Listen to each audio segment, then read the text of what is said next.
Hi guys, it's Dennis, your friend, and it's time for another Let's All Play Pokemon X and Y. So a little note before this whole casting begins, I do want to make a note that I have been rather sick for the past week or so. This is kind of the reason why there's a lack of videos and uploads on my channel, so yeah, that's the reason why, guys. So I may sound a little sick in this cast, but that's totally fine. But anyways, let's get on with this battle. So this time my opponent will be Jeff, also known as Soulfan1532. He's just been a viewer on the channel, so we're gonna go ahead and I guess I'm just gonna go ahead here and introduce my own team. I can't really introduce Jeff's team just because I'm not too sure what roles Pokemon plays, but anyways, this team I have built here is kind of a baton passing team. Well, not kind of, it's pretty much a full-fledged baton passing team. For those of you who don't know what baton passing is, in Pokemon, basically you would have a couple of Pokemon that would power up. Their only role in the team is to power up and pass the power up to stronger Pokemon so that the stronger guys can totally, you know, sweep the entire team.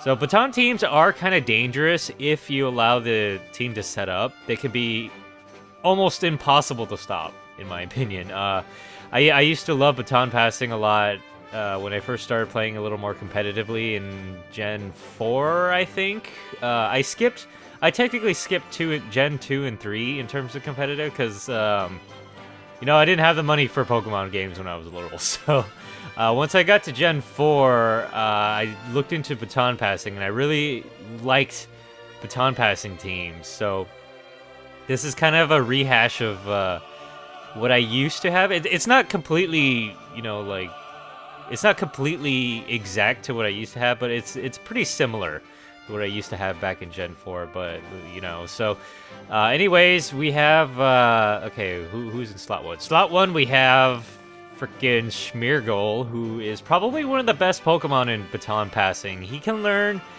pretty much any move in the entire game. I mean, that's Smeargle. Smeargle is a very good Pokemon regardless. He's a very good support Pokemon. Don't use him for freaking sweeping, because he can't do it. He doesn't have the stats for it. But since he can learn every move in the game, he's very good for support. So I have him as my lead Pokemon, so he can just kind of do his thing really quick. He has Spore, so he can also allow the other Pokemon to come in and do their thing. So Spore is a very useful move. It, you know, it induces sleep at 100%. Then we have Mew. Mew is, in this team, he's not quite complete. I am missing a Power Herb on Mew. I usually put Power Herb on Mew because, you know, any what do you call it, stat losses he takes, namely from Smeargle, because Smeargle does have Shell Smash. So whatever, you know, negative effects, Mew can get rid of it with the Power Herb, and Mew is pretty tanky. And he can safely set up his own thing, so yeah, go Mew. And then we have Vaporeon, who is a defensive setup. Basically, after Smeargle, it's either Mew or Vaporeon that comes out, depending on the opponent. I usually like selecting Mew, but sometimes Vaporeon does have a good position to step in. So it could be either or, it doesn't really matter, so yeah. And then we have, in the 4th slot, Ninjask, who is probably one of my favorite baton passing Pokemon. Back in Gen 4, when I first started baton passing, Ninjask was my go-to Pokemon for baton passing, just because he has an ability called Speed Boost, which boosts his speed every turn. So if you just stall with him, you can get a huge amount of speed boosts on your Pokemon, and if your opponent does decide to switch out, you can pull off a Swords Dance. I used to pair him up with Machamp, because Machamp's a pretty slow Pokemon, but that thing is beast. You know, it's a freaking beastly Pokemon. So if you pass a bunch of speed to Machamp, Machamp will just wreck teams because he has Dynamic Punch, which, you know, it's 100% confusion, and it's a pretty strong stab attack for Machamp. So yeah, that is not fun to be on the receiving end on. And then the other two Pokemon, Cloyster and Snorlax, are kind of the receiving, the people who receive the baton passes. Cloyster mainly because Cloyster is just ridiculously overpowered, in my opinion. I find Shell Smashing Cloyster a little bit risky to use sometimes, but you know, if you Baton past the Cloyster, it's much safer and it's much more devastating. And Snorlax, just because Snorlax is cool. Easy as that. Snorlax is just cool. So, yeah, that's kind of the whole Baton passing team I got here. So, anyways, let's get this battle started.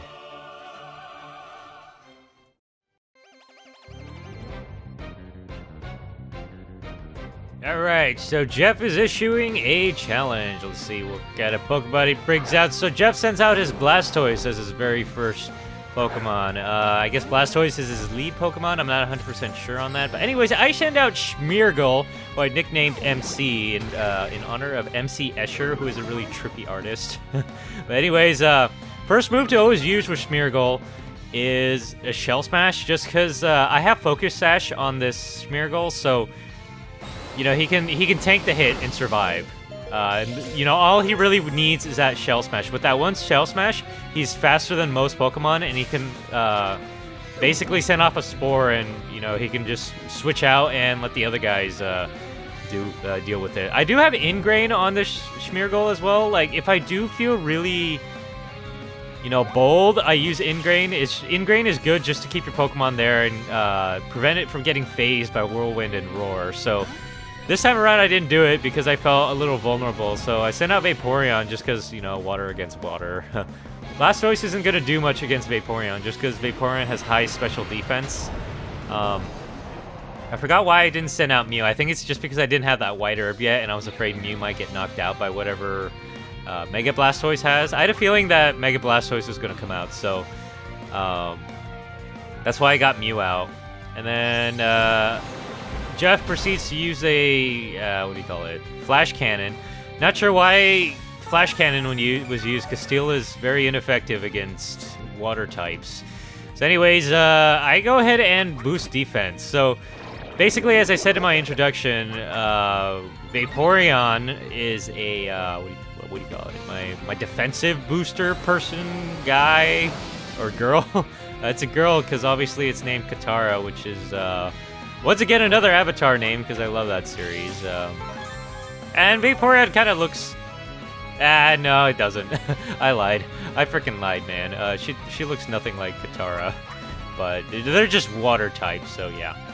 And then Blastoise sends off an Ice Beam. Another move that's a little bit questionable for Vaporeon, but, you know, I think he's just trying to do damage at this point, or just trying to get rid of the substitute. But at this point, the substitute's pretty beefy, just because Vaporeon is just a very beefy special tank. If you guys are looking for a good special tank that's not Blissey, I would go with Vaporeon. Vaporeon is very, very good. Phenomenal Pokemon, just for defense and stuff. You know, so I forget how much boost I do, but I know I boost a lot, because I remember the first half of this game being a little bit stale, just because I keep substituting and I keep boosting. I wanted to make sure that whatever Pokemon I was going to send out was, you know, they were going to be able to defend themselves once that switches in, because Baton passing teams are most vulnerable when you switch to your sweeper, and depending on what sweeper you have, you know, it could get a little clippy. Like, say if you have a very frail sweeper, you know, you want a good amount of defense out. I mean, I guess I don't really have too many frail sweepers. Cloyster is kind of questionable on the special defense, but, you know, for the most part, he's not exactly, you know, frail.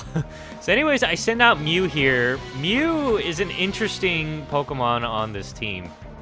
He has both Amnesia and Nasty Plot. So Amnesia obviously is to boost the special defense, but Nasty Plot is there just in case I don't get the Shell Smash off, or, you know, Smeargle dies when he's trying to pull off an Ingrain. This team does have a lot of backups, you know, so in case I do need that extra special attack boost, Mew can oblige with that. And for attack, I have Ninjask for it, but Ninjask is a little riskier to use just because his defenses are a little lower, so you really got to boost the defenses if you want more. But Mew can actually pull off a Nasty Plot and be okay, just because Mew, you know, he's 100 in every stat, and, you know, he's a pretty good Pokemon. Mew used to be one of my favorites back in the Gen 1 days, but yeah. I didn't really nickname him here, though, so he's just named Mew. Honor of my past Mews. I was like the only kid in school back then with the Mew, and everybody loved it. So I decided to name myself Mew Man in the game, which is pretty awesome. Anyways, I sent out Hermes, who's my Ninjask, and at this point in the game, you know, I just want to race speed, because speed is the only thing I'm missing in this equation. So I just basically let Hermes sit there. He can literally just sit and gain speed. That's all he does, you know. Obviously, he's named after the Greek god, who I believe is very, very quick. That's why I named him Hermes, because, you know, Hermes is supposed to be really fast. Either that, or I don't know, you guys can imagine him as the Futurama guy, the Jamaican dude. He was more good at limboing. Anyways, after I got some speed off, you know, I passed to my sweeper finally, who is my shiny Cloyster, one of my favorite Pokemon just because he's shiny. See, this is part I was a little scared of, but since I did get a couple of amnesias off, it didn't do too much damage. So I sent out Cloyster because I do want to demonstrate what I have on this Cloyster build. I gave Cloyster King's Rock, which gives the Pokemon a 10% chance of flinching, but since all my attacks for Cloyster are these, like, succession attacks, that actually stacks up quite a bit. If you calculate it correctly, it's actually at 40%, not 50%, but 40%. When it hits 5 times. I know it sounds weird, but trust me, the math is correct. It's around 41%. 41% rate of flinching, which is really ridiculously good. So, anyways, I just wanted to show that off. Cloyster will always get 5 hits with this if you have the ability Skill Link, which this Cloyster does. So yeah. So basically, at this point, I begin sweeping the entire team just because Cloyster's ridiculous, and I got ample time to set up the Baton Pass. So you can probably see, or you can see here where this. Shoot, I forgot the name of this guy. Greninja. When this Greninja flinches from the King's Rock. So generally with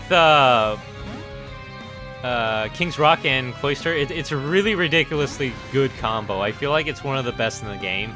So that's what makes Cloyster one of my favorite sweepers. So at this point, I think Jeff is just trying to send out his fast Pokemon, just trying to knock out Cloyster, but unfortunately, with the Shell Smash and the Speed Boost from Hermes, it just wasn't going to happen.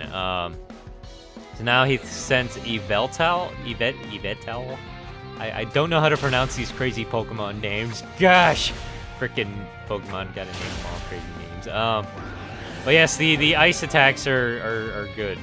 They're good. They're good, guys. Just trust me on that. But yes, Cloyster. Shell Smash in Cloyster is really scary. If a Shell Smash goes off in Cloyster, he will wreck your team at least a little bit. At least a little bit, but oh, ouch. Even one attack, as you can see, that one volley actually only does 25 damage in Pokemon, but multiplied by 5, that attack goes to 125. But as you can already see, that Cloyster's already a very dangerous Pokemon to contend with. Yeah, I just kind of wanted to demonstrate the whole baton passing team here, just because I really like baton passing and such, so yeah. Anyways, yeah.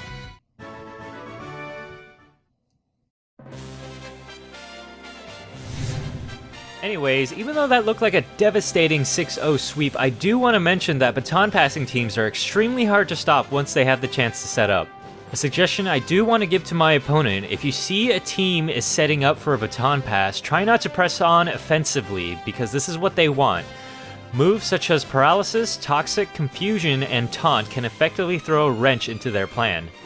Also, moves like Whirlwind, Roar, Haze, and Dragon Tail are staples on many teams just because they're a great defense against baton pass.